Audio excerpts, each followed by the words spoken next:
Welcome to Conversations with Consequences. We are the radio show and podcast of the Catholic Association, where we aim to change the culture one conversation at a time. You can listen to Conversations with Consequences on the EWTN Global Catholic Radio Network, Saturday mornings at 7 a.m. Eastern, or catch the encore at 5 p.m. We are also on Sirius XM channel 130. Of course, our radio show is also a podcast. Go to thecatholicassociation.org or directly to wherever you listen to your podcast. Welcome to Conversations with Consequences here on EWTN Radio. I am your host, Mary Fiorito. And I'm Ashley McGuire.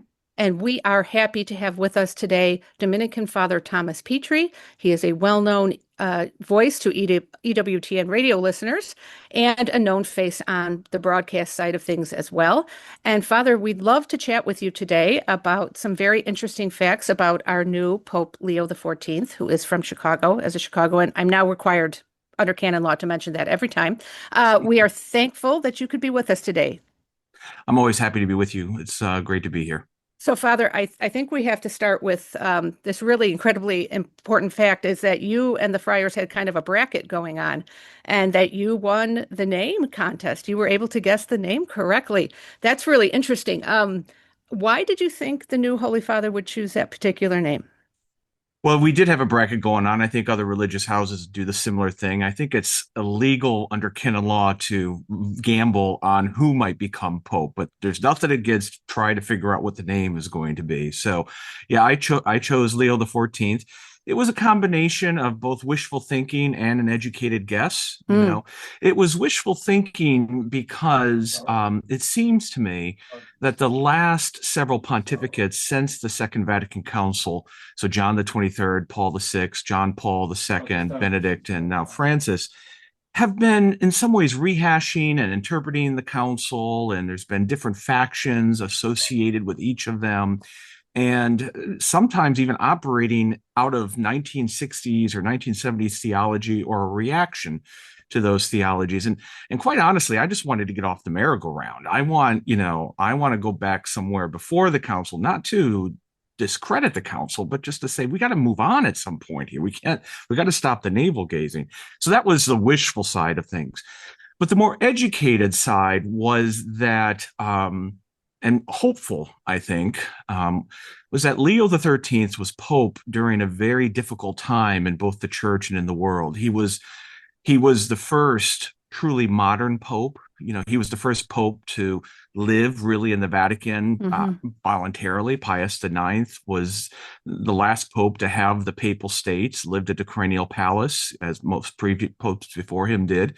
And Pope Leo XIII was the greatest, probably one of the greatest teaching popes in the church's history, and really outlined at a time when the world was experiencing a lot of political upheaval, revolutions, and the church was diminished in its influence in the world, just really highlighted how Catholics are supposed to move forward in the modern world. And it seems to me that we're kind of at a similar place now, you know, with the world in upheaval, a lot of confusion in the church. And I dare say even some, probably at the late 19th century as well, some despair perhaps about the state of things, the state of the church or the state of the world. So I was really kind of prayerful and hopeful for a Leo XIV, and I was obviously thrilled. I mean, I was listening to the Habemus Papam, and I missed the Leonis part, but I caught the number in Latin, and so I distinctly heard 14. I was like, oh my gosh, it's Leo XIV. That's awesome. Father Petri, the first encyclical I ever read as a Catholic was Rerum Novarum, which was written by this Pope's namesake's predecessor, Leo XIII.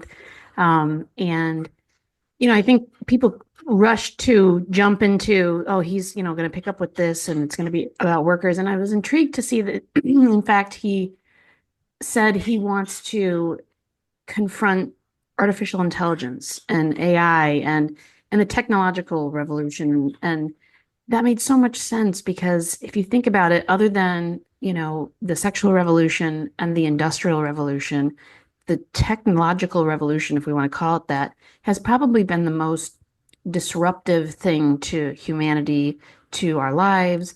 It certainly brought about great goods, but also huge human costs. What do you see as some of the biggest things that the Pope might want to tackle on that front? Well, I think that's a great question, Ashley. And I think, I had not put that together, and I'm grateful that you put that together, because you're right. I mean, it is a revolution. There is great good, just like there was good in the Industrial Revolution. And in some sense, certain goods in the sexual revolution, if we want to regard certain understandings of love as good versus ones that are bad. But yeah, the technological revolution is not just about AI, it seems to me, or programs or robots or software. And Pope Francis talked a little bit about this. He never really went into detail about it, but it's also the rise of what we might call a technocracy, right? In which people are reduced to simply coders and programmers and set aside for the efficiency of computing.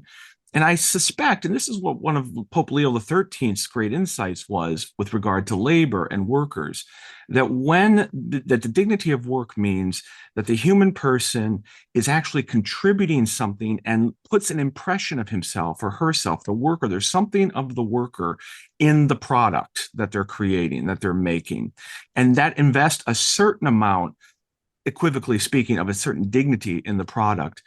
And already here at the House of Studies, we've had some conferences on St. Thomas Aquinas, theology, and artificial intelligence. And there's a great deal of worry about how fast artificial intelligence is growing and where it might go. But we do know that at the base level, artificial intelligence isn't able to do what humans can do, which is to take in experiences through our five senses, to amalgamate them and to reflect on them. That in fact, computers still require and will always, in some sense, require the human experience to do what they do. They will require the data of humans to do what they do. But at the same time, we want to make sure that people remain free and that AI remains at the service of healthy lifestyles, at the service of the common good, and at the service of the human person. Father, Pope Leo the 13th, I believe, was the first pope to be captured on film. And, which was a wonderful thing to be able to go back and see actually images of him in that way.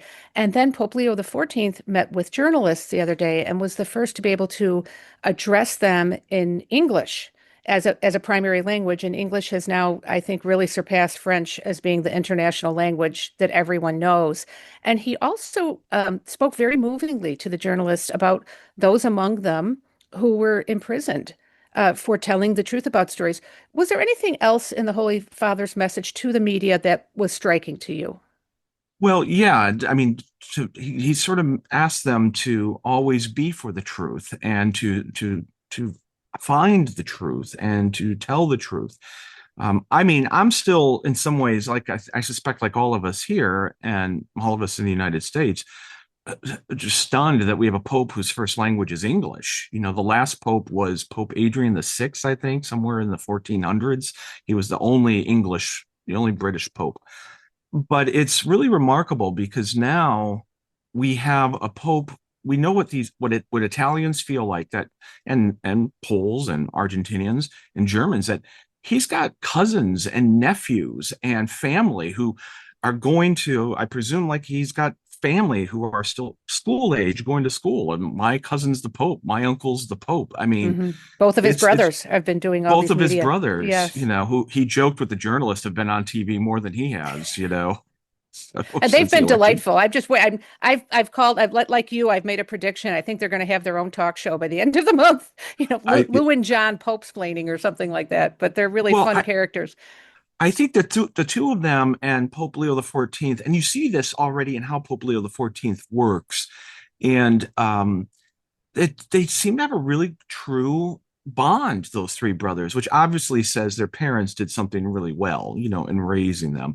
But also Pope Leo the 14th really exudes a sort of love and humility and a charity just by his expression, and I think we needed that. I mean, I personally am over the last week thinking to myself, just seeing a younger Pope. I mean, he's 68, 69, right? But when's the last time we've really seen a vigorous Pope walking around unhindered, unhindered by old age? And it's the 1990s, really, with John Paul II before he started to get ill, right? And um, I forgot what that looks like. And it's Mhm. really, I think it's going to be very invigorating, both for the church, but also for the church in the United States. And then his love for sports, which is very natural. It's nothing contrived. There's video of him now at Chicago White Sox games, by himself wearing a White Sox jersey, and he met with tennis players yesterday. And so I think that speaks to a lot of young people. Absolutely. Absolutely. I really do feel that the Holy Spirit was really working in this. And this is, of course, I want to be clear, not to take anything away from Pope Francis. I mean, I think Pope Francis had a wonderful pastoral heart. I think he was very good for the mission of the church. I think he did want the church to get away from navel gazing. Mm. The synodality thing, I think, went sideways. I mean, there's evidence that he wasn't always pleased with how the synods were going. I think because there's a temptation in those to do too much navel gazing. What can the church change? What can we do? When really we need to walk with Christ and introduce people to Christ in all walks of life, in all places. And the difficulty was, I think, under Pope Francis, is that I think he did leave a lot of people in confusion. I don't think that's critical. I think every pope has gifts and weaknesses. John Paul and Benedict not excluded from that. And I believe that Pope Leo XIV carries the pastoral heart, the missionary zeal of Francis, but he'll also have clarity. I mean, the man has a doctorate in canon law, and he majored in mathematics and science. Mhm. You don't do that unless you have a brain that likes precision and clarity. Speaking of the synods, he mentioned synodality in his first remarks to the world, which Mary and I happened to be in St. Peter's Square for. But I think we all kind of agree that the synods didn't exactly, or their end result was probably more confusion, less unity within the church. What do you see as kind of a path forward for them? How does the Pope kind of steer the church forward, um, and bring Catholics closer together while still dealing with this kind of issue hanging out there, and especially the fact that you have the Germans already lunging forward, saying, "Let's keep going with the synodality." Yeah, well, I think the Germans, I mean, are going to have to be dealt with. I mean, I think that's kind of obvious. They're going to have to be dealt with. And Francis was trying to deal with them.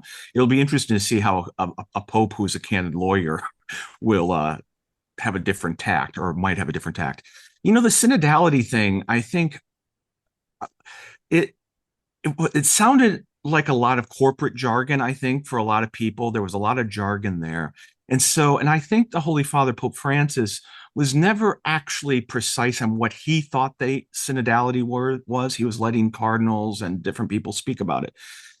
I went to Quito with EWTN for the International Eucharistic Congress, and it was absolutely wonderful. But they spent a whole day, and one day's theme was the synodality of the Eucharist. What is that, right? And so what I realized in that whole week, though, was that the whole focus of that Eucharistic Congress and the Day on Synodality was simply about helping the lay faithful take up their mission as baptized members of the church to reach the world and to take ownership of their apostolic mission, their evangelical mission in the world, and to find ways to do that together and in accompaniment. Cardinal Prevost, Pope Leo XIV, gave an hour-long interview 9 months ago at a parish in Illinois, and someone asked him about this. And it was interesting. He made a very similar comment. He said that synodality actually has been going on in lots of places in America or in the world for many, many years. And I'm sure he's talking about the American experience. It's not like we don't have laity involved in decision making in the United States. I mean, they're involved at all levels in the United States already, right? But that's not true everywhere. And I think when we hear synodality, we hear corporate jargon. The Germans obviously hear, "Oh, we can change this, we can do this, we're going to have more power." The Latin Americans here, it means walking with the church. I think Cardinal Prevost said synodality is nothing more than lumen gentium, the Vatican's constitution on the church in action. That's what it should be. And that seems to me to be the right way to go. Now, my question is, why do we need to invent all of this new language? Let's just use the language of the Second Vatican Council of the Church, that the people of God are meant to be the evangelizers. I can see why that would need to be emphasized in a place like Latin America, where probably a lot of Catholics think it's the priest's job to go out on the streets and evangelize. I think in the United States, we have that message. In Germany, they still seem to be doing a lot of navel gazing, Italians, maybe they need to also hear that kind of message. So I suspect synodality will continue, but I really do anticipate we're going to see it under a different mode or a different register, as you might say. Well, Father, when most American Catholics, at least, think of religious communities of men, they think of the big three, right? The Jesuits, the Franciscans, and the Dominicans. The Holy Father is from the Augustinians, which is a much smaller religious order. I think there's only 3,000 priests worldwide. How do you think the particular charism of the Augustinians will impact his papacy? And can you explain to the listeners who might not be familiar with the community what their particular charism is? Right. So the Augustinians and the Dominicans and the Franciscans have a very similar background. We were all founded in the 13th century, and we were part of a new type of religious order called mendicancy. We're all mendicants. And it was the first kind of religious order of men who weren't monks, who weren't just staying in the abbey or staying in the monastery to pray, but were basically monks. We live like monks, but we're in the world too. So someone once said, the mendicants are kind of like monks on the move. We're always monks on the move, And the Augustinians were founded in that sort of context during the 13th century, when bishops and diocesan priests were really not living the good life. They were not preaching, they were not necessarily present to their people. And so all of these movements in one way or the other, was the Franciscans, the Dominicans, or the Augustinians, the Carmelites were also part of the mendicant movement, were emphasizing different aspects of that Christian vision of community and evangelization that we hear about in the Acts of the Apostles. The Augustinians follow Saint Augustine, and their charism is really being faithful to the early church, being faithful to the mission of the church, however it takes them, whether that's with the poor, whether that's with in parish ministry or missionary work, whether that's teaching. And what you're going to see is a very strong attachment to the theology and writings of St. Augustine. And I think we saw that in Pope Leo XIV's first homily to the cardinals. It was decidedly Christocentric, and you saw the primacy of grace, so much so that Pope Leo XIV reminded the cardinals that the Pope is simply the steward of the mysteries that he's been given and is intended to pass on, and that in fact the Pope should recede, should diminish, so that Christ can actually shine through. And that's a very Augustinian, just the primacy of grace. And I think, and I don't remember exactly how he concluded the homily, but it was something to the effects of, pray that I will always have the grace to do this. The Augustinians and St. Dominic, the Dominicans, we follow St. Thomas Aquinas, who was certainly a faithful student, a devotee of St. Augustine. And I would argue the Dominicans, there's no order in the church that places a higher primacy on grace than the Dominican order. But if there is one, it would be the Augustinians, as opposed to a spirituality that, without falling into heresy, might emphasize activity more, and what we can do more than what grace might do. Of course, we run into the problem there of a possible Pelagianism or a semi-Pelagianism. Well, my understanding is the Holy Father has a connection to the Dominicans in that he did his doctoral thesis at the Angelicum. Tell us more about that. Yeah, so that's exciting. Father Thomas Joseph White is the rector of the Angelicum, and he's a Dominican from our province, and he and I entered the novitiate together. So I'm really happy to see he's already scrounged around and found Father Prevost's doctoral dissertation. And he points out and others have started to point this out, that in the doctoral dissertation, which is on the authority of a prior or the superior of an Augustinian community, that authority is always about service and serving and charity for St. Augustine. Authority is never an end in itself.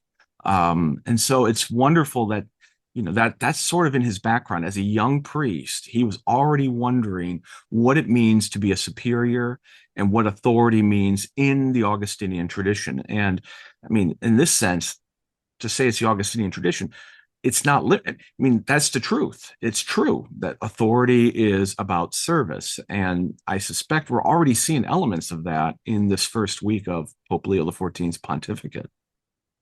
And Father, in the Holy Father's new coat of arms, there's a very prominent fleur-de-lis in honor of Our Lady. And, when I think of the Rosary or, devotion to Our Lady, I really think of the Dominicans first. Can you speak a little bit about why the Holy Father might have placed that emphasis in his papal coat of arms? Well, I think it's important that, look, the Blessed Mother is our way to the Son in many ways, right? I mean, she's our mother, and the fact that he made a pilgrimage already to the Augustinian Marian shrine, the fact that Francis did that routinely to Our Lady of the Salus Romani and Santa Maria Maggiore, Benedict, and I mean, I would love to see this kind of continue on where we're getting these Marian elements in the papal sort of custom, where there's a pilgrimage to Mary to offer your pontificate to her, where there's some element of her in your coat of arms. Of course, popes have been doing this for a long time in their encyclicals and letters, always concluding with some address or invocation of the Blessed Mother. And so I think just having the Blessed Mother, if there is a Petrine, to quote von Balthasar, Hans Urs von Balthasar, one of the great 20th century theologians, if there's a Petrine dimension to the church, the Marian dimension is in fact greater, because Mary pulls into herself all that is good about not only being the premier disciple, but also being the one who brings the word to the world. She's the one who gives birth to the word in the world. Father, we're running out of time, but one question that I've been asking a lot of our recent guests is, it's clear that America's having a real Catholic moment. And this I was, saying before we just had the first American Pope elected, but, this last Easter, it seemed like every single parish in America was just bursting at the seams with record numbers of new converts. And I know social media can maybe amplify that a little bit or distort reality, but speaking of media, something that our new Holy Father clearly seems to care about, just the new and interesting media outlets, the Hallow app, and you yourself are a teacher to young people. You're right next to the Catholic University of America. What do you think is driving this Catholic moment right now in America? Well, I'm going to try to answer this succinctly. I think you're right. I think we are in a Catholic moment. I think back to that wonderful radio address that Joseph Ratzinger gave in 1968 about the church and faith in the future. This is the the place where he famously said that he thought the church would be a smaller church going, in the future. But that's not really the point of that address, of his message. He spends time going through history that the church and the world go through these cycles where the church loses influence and the world gains and secular society gains prominence. But that can only go on for so long, because the human person desires meaning. The human person is made for God, right? And so he says that every time this has happened, eventually, and this is my language, not his, that society goes over a cliff. It hits a wall of a desire for meaning and a desire for something that's greater and transcendent. And that's when God historically has always raised up like unique saints that speak to the world at that moment. And so, when we look at the world, I think as Catholics, and we look at even our own country and other countries, it can be very easy to fall into the temptation of despair and to think, gosh, how can we get over some of this polarization? I mean, even some of the transgenderism, and some of it is so absurd. How can we get over that?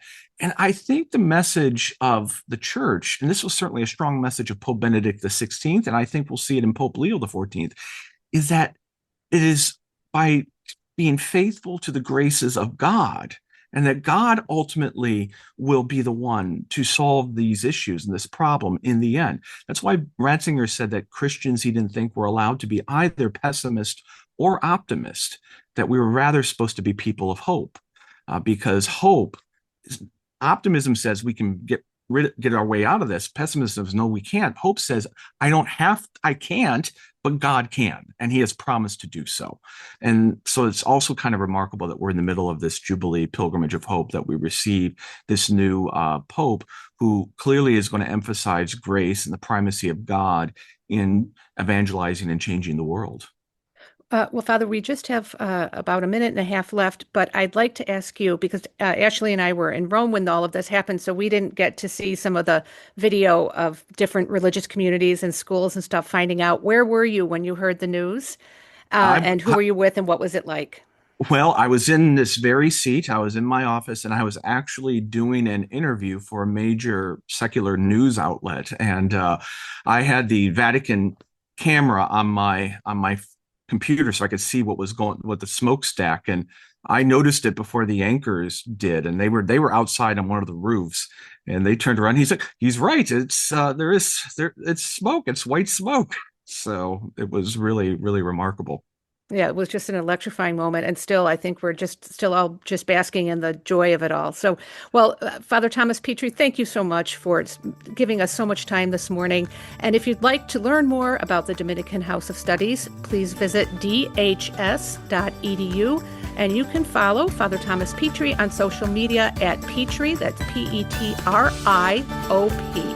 And make sure to visit the CatholicAssociation.org to learn all about us. And thank you for joining us.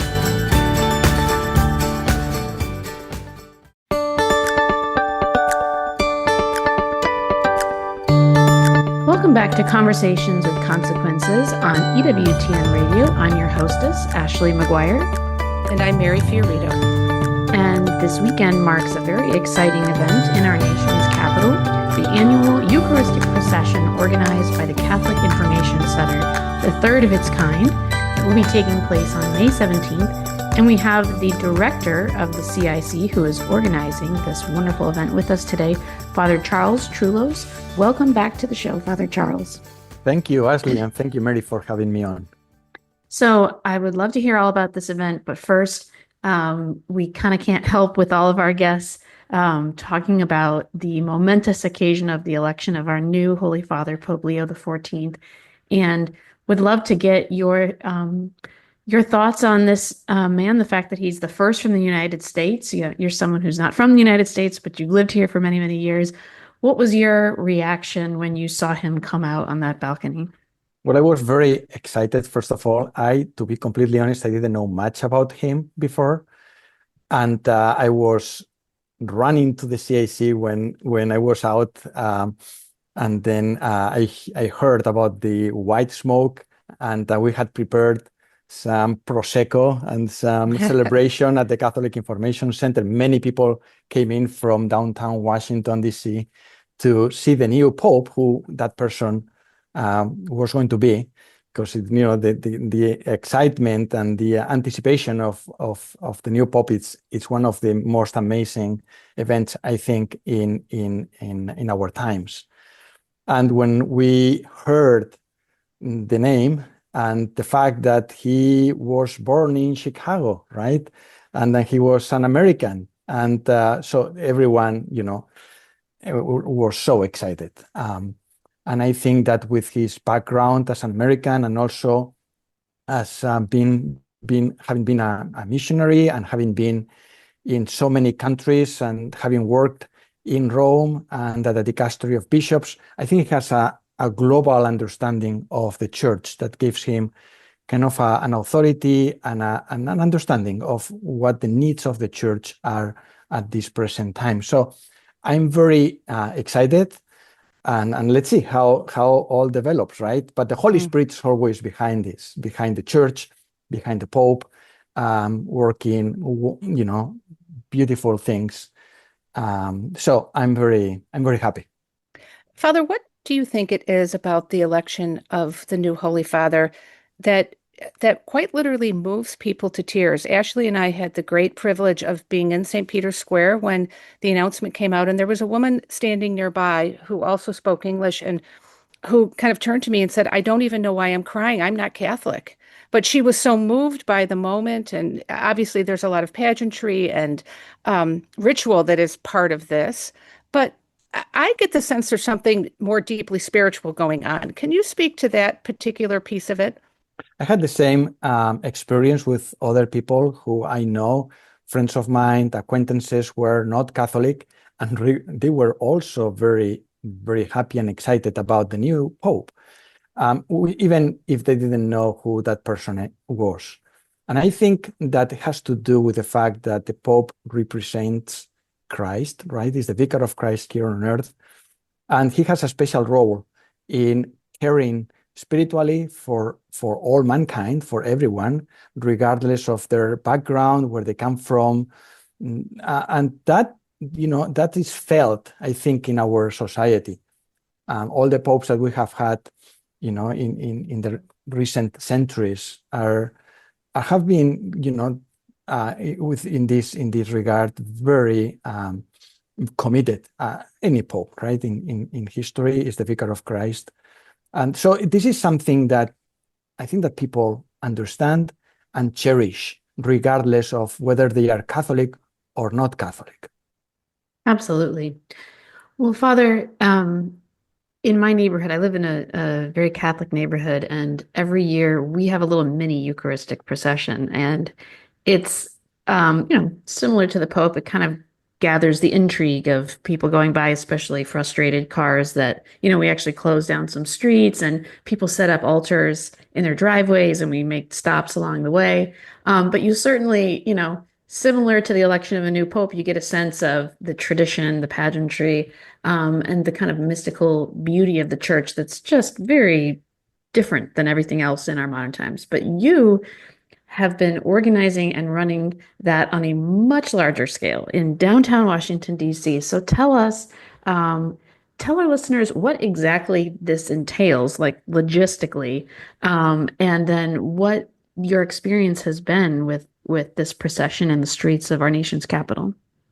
Well, I think that I have to say that all this started 3 years ago or 2 years ago when the Eucharistic revival hit our country with it was providence, right? God's providence, and the U.S. Conference of Catholic Bishops decided that we all should push in this direction. And then I kind of came to mind the Eucharistic processions that I used to attend when I was a boy in Spain, and also all the stories of other Eucharistic processions in different parts of Europe, and how the Eucharistic revival was encouraging this aspect. And I, at the Catholic Information Center, we decided that this was the moment to start this event of faith in our nation's capital, which is a very important place for our country and very significant.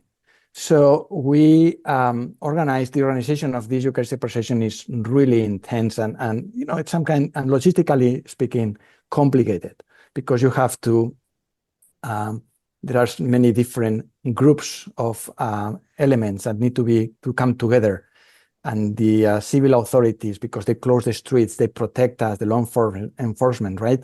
But also we have so many volunteers, so many staff members, so many people attending the procession, and we want also to have a beautiful showing of our faith in the real presence of Jesus Christ. So also the liturgy plays a fundamental role here in making this procession something very beautiful and attractive for everyone, because they can see the goodness and the beauty of God and Jesus Christ in how we proceed with the Blessed Sacrament. So it's a complicated, I didn't anticipate how complicated this was, because, a small Eucharistic procession can be kind of simpler, but this one involves so many people. And anyway, but I'm so happy to be able to be a part of it. Father, one of the other interesting things about this time this year is that in addition to having a new Holy Father, which is very exciting, we have our first Catholic vice president. Or I shouldn't say our first Catholic vice president, but we have a Catholic vice president who's a convert and very enthusiastic about his faith. But also, it's the year of hope. It's this Jubilee year of hope. So, will the Jubilee theme play a role in the procession this year? Absolutely, yes. So I was very happy when Pope Francis announced the title or the topic of this Jubilee year 2025, right? That is celebrated every 25 years. I remember the previous one I was in Rome myself, studying for the priesthood in the year of, in the year 2000. It was an amazing event. And this year, I thought of the Jubilee year because it's a year of rejoicing, of joy, of bringing hope. And we normally, right, one of the elements of the Jubilee year, especially those who go to Rome, but also in different capitals of different states and dioceses, and there are these holy doors, right, when you pass through, right, to express your desire to be renewed and to convert and to start over. And I thought that the Eucharist is not just passing through a door, but is bringing hope itself to the streets of our nation's capital. When people see Jesus Christ and see the faith that we express through our devotion, through our prayers, I think that we all kind of are lifted up and are renewed in the sense of hope that we can really go to heaven despite our difficulties, our own weaknesses and limitations, and that God is merciful. And that's a beautiful thing to see physically when we process with the Eucharist. I read that one of the places you will stop, you make stops along the way, is the Department of Veterans Affairs, and you'll pray for service members and their families. Are there any other specific places you stop or specific, like uniquely American prayer intentions that you make? Yeah, we pass by different historical landmarks, right? We are passing through Farragut Square, Macpherson Square, Lafayette Square, and those are, I think, historically speaking, very important elements for our country because they represent the independence of our country, and then in the Civil War, right, with General Macpherson and the first Admiral of the Navy, David Farragut. So, and then of course Lafayette, that, right, like a foreign military officer who fought alongside George Washington for the Revolutionary War. And I think that in passing by these places, we are, and especially in view of the White House, that's another, of course, right? That represents in some way the care of our country and the common good that the executive branch should always care for, right? We are praying for our country, for the people of our country, not regardless of where they come from, different states, and for our government and our leaders, so that they can always make decisions in the light of God's love. Those are elements that this Eucharistic procession, this procession is so unique, I think. And Father, do you have any stories from previous years' processions about conversions that may have taken place or something that you feel is very noteworthy that you would like to share with our listeners? It's beautiful to see how many people stop, in the streets to see this event that they have never seen before in their lives. And at the beginning, they are wondering what this is, and they ask. And then the people in the procession, they kind of come out and they start explaining our faith and what the Eucharist means for us, for our Catholics, how the real presence of Jesus is there. And I think it is very moving to see that. But I have to tell you something. I remember passing by a big building with windows, and then this person was hanging in the middle of the facade, cleaning windows, right? With hanging. I mean, he was really high, Right. and then when he saw the Eucharistic procession, he turned around, and then he removed his hat and started to pray from that altitude, right? From that height, which was so beautiful to see. Because in Europe, the tradition has always been that when the Eucharistic procession passes through a street, the different balconies of the houses, and they all decorate the different facades, and people come out from their houses. So that reminded me of those images of the past. And also it reminded me, or I would say came to mind right now, it's coming to mind right now, how Pope Leo XIV in Peru, when during the pandemic, he came out to the streets of the city by himself, walking by himself with three or a few other priests, all separated. And he was blessing all the streets of the city with the monstrance, with the Eucharist. And that's really moving to see that from the Pope. Yeah, and following the Pope's funeral and his death, many people referenced that moment as being one of the most significant moments for them of his papacy, that he came out and blessed the world and was praying for the world. And, during that interregnum, when there is no Holy Father, that's the kind of like spiritual protection you feel you don't have, because there's no Holy Father to pray for the world that way. So that's very beautiful, Father. Thank you. The other thing I wanted to say is the fact that the Pope was or is a fan of the White Sox. This is what I hear, right? I used to live in Chicago, and I think that the first professional baseball game I have ever been to, it was a White Sox game against the Yankees. And I don't know why it makes the Pope very close to me personally, right? And at the same time, I'm thinking of the Eucharistic processions, because we want the Eucharistic processions to be also very kind of a common scene in the life of the church. And I see that many churches are now implementing or having more, especially on Corpus Christi. So it's a beautiful thing to see in America. We've also just seen the end of this extensive Eucharistic pilgrimage all over the country, multiple different routes. And the thing that I was most struck by with the different images and stories coming out of that was how youthful they were, how many young people were leading the way.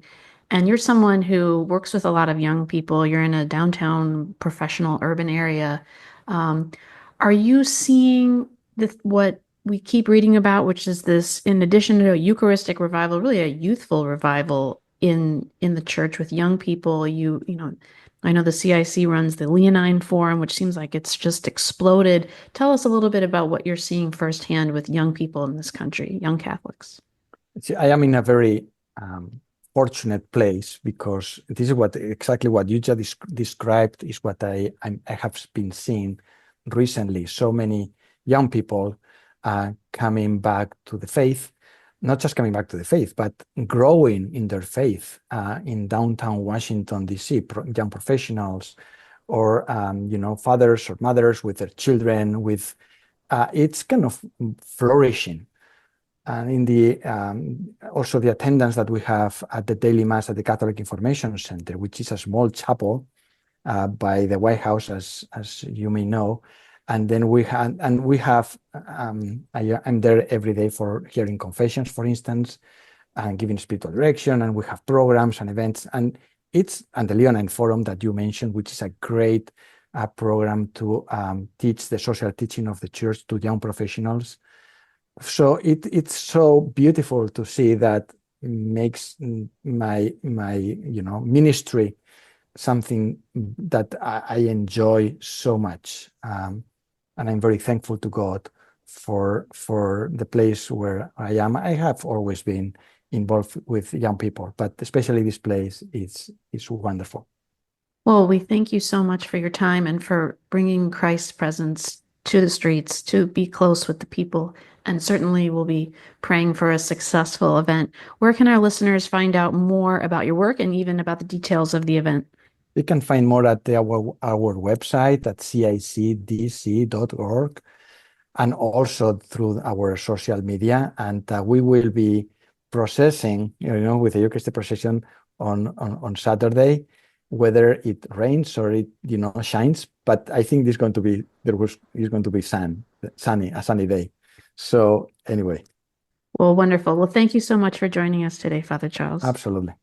Thank you so much. Yes, in DC, they are kicking off the CIC Eucharistic procession this weekend. But also beginning is the last leg of the National Eucharistic Pilgrimage, going from Indianapolis to Los Angeles. Marina Frateroli, a perpetual pilgrim on the Seton route last summer, shares with us what walking the entire journey meant to her. What caught my attention about the Eucharist was on Twitter, way back when, was the words National Eucharistic Revival. And so those words really were the ones I was like, what is that? Like, what does that mean? And I Googled it. And that's when I re-encountered the word Eucharist after a really long time. And when framed in the context of revival, it was really meaningful to me as a Protestant. Mm-hmm. I just like so much coalesced when I did that research. I saw like, this is a central tenet of the Catholic faith. This is something that even the bishops are admitting, like not every Catholic fully grasps. And that was all very helpful context to me as someone who had been to some masses before, had known some Catholics, though not, and so it made me have to wrestle with it. Like, like what is this revival? Why are they doing it? What is the Eucharist? What are the implications of that really big claim on a Christian's devotional life?